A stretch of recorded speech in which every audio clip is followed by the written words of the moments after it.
السلام عليكم جميعا، الله يعطيكم العافية. اليوم بدي نحل كم سؤال chapter 10.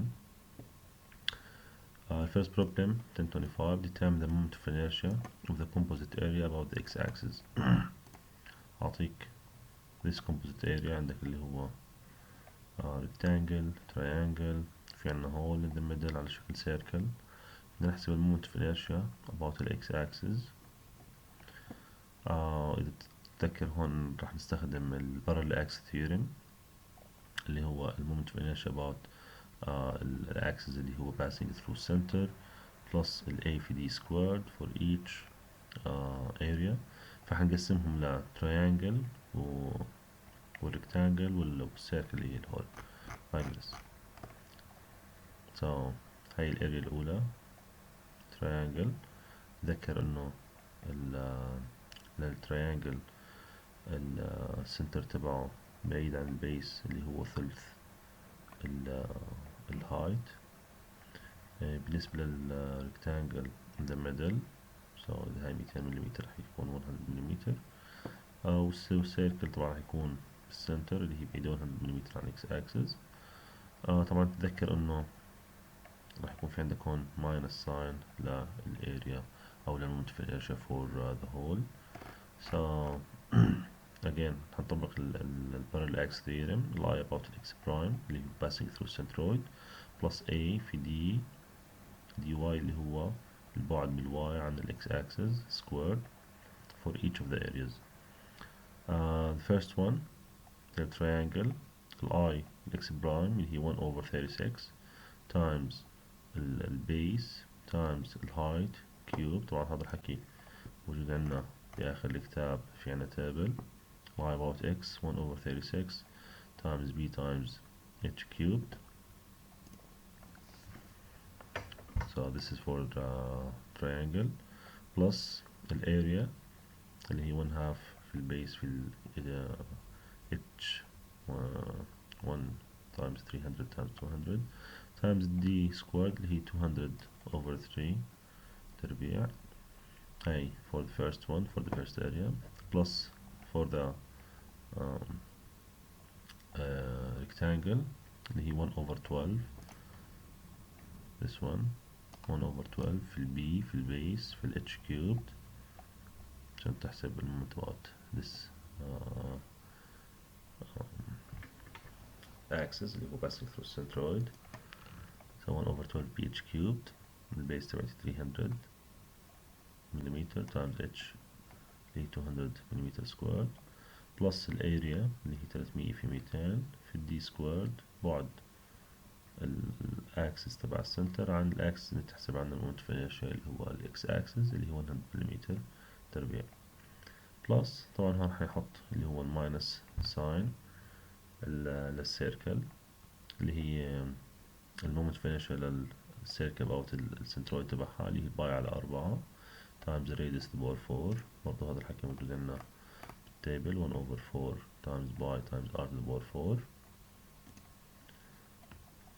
plus الاريا تبعتها اللي هي برضه حتكون نيجاتيف minus pi r squared في d squared اللي هو 100 ملم.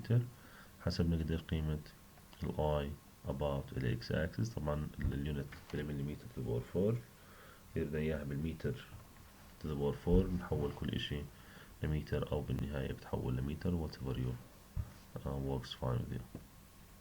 نفس هذا السؤال بدنا نحله بس نحسب المومنت of inertia about the y axis. question 26 determine the moment of inertia of the composite area about the y axis. فبالتالي هون again حنستخدم parallax theorem بس حتصير تاخد البعد للسنترويد عن ال y axis. so this one مثلا على سبيل المثال السيركل ال a في d squared d حتصير اللي هي 300 plus ال 150 اللي هي 450. rectangle the same thing. راح صفي عندك مثلا الريكتانجل المومنت في inertia لإله about this axis اللي هو ال y prime 1 over 12 ph cube. صار حصير عندك this b وهي h. هنجي على التفاصيل كلها. again the same thing عندك التريانجل هاي السنترويد تبعه اللي هو بعيد 200 مليمتر اللي هي ثلثين من التب. عندك this C2 اللي هو بعيد برضه الأكسس سنترويد له عن الواي اللي هو 450 مليمتر 300 بلس 150. same thing بالنسبة للسيركل اللي هي 450 مليمتر again هون حتكون نيجاتيف. so I about y prime 1 over 36 في البيس times h cubed.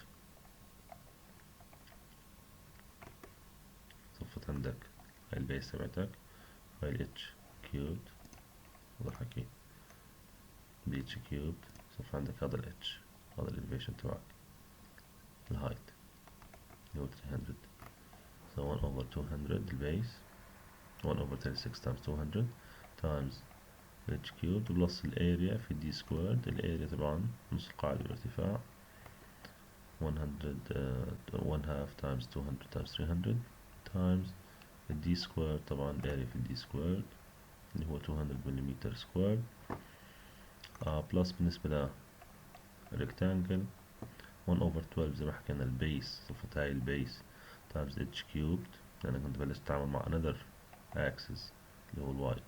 هاي البيس بالنسبة له وهاي الاتش بالنسبة له.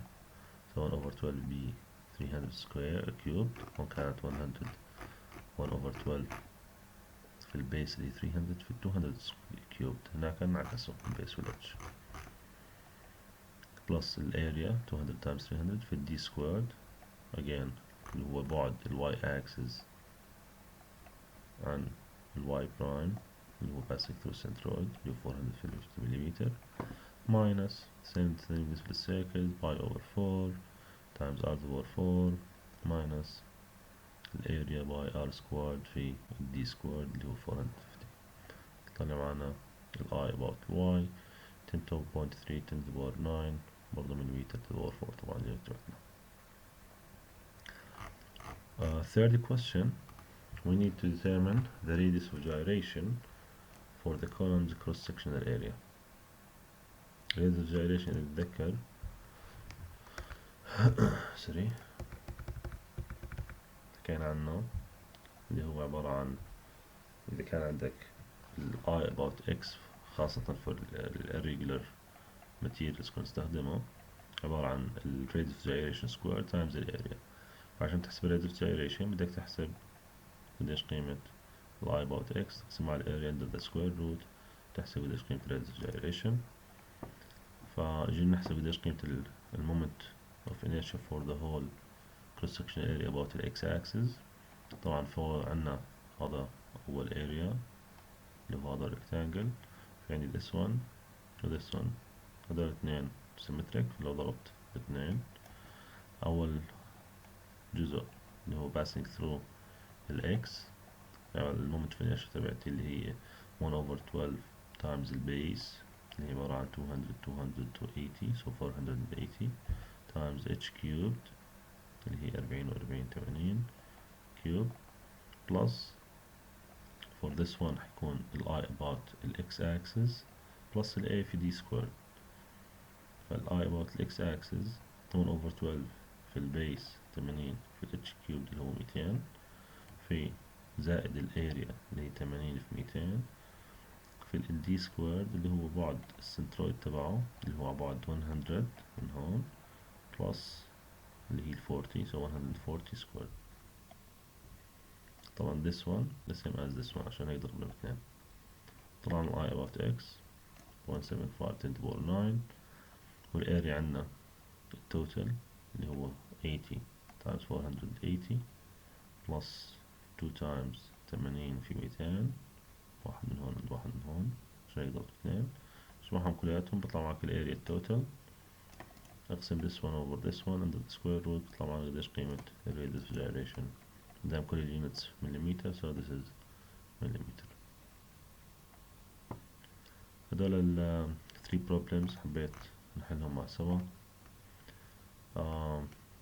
chapter 10 النوتس already uploaded على e-learning. I will upload هدول 3 questions مع recorded file برضو مع ال geometric properties لبعض الشيبس هنزلكم إياها إن شاء الله تعالى. good luck والله يعطيكم العافية.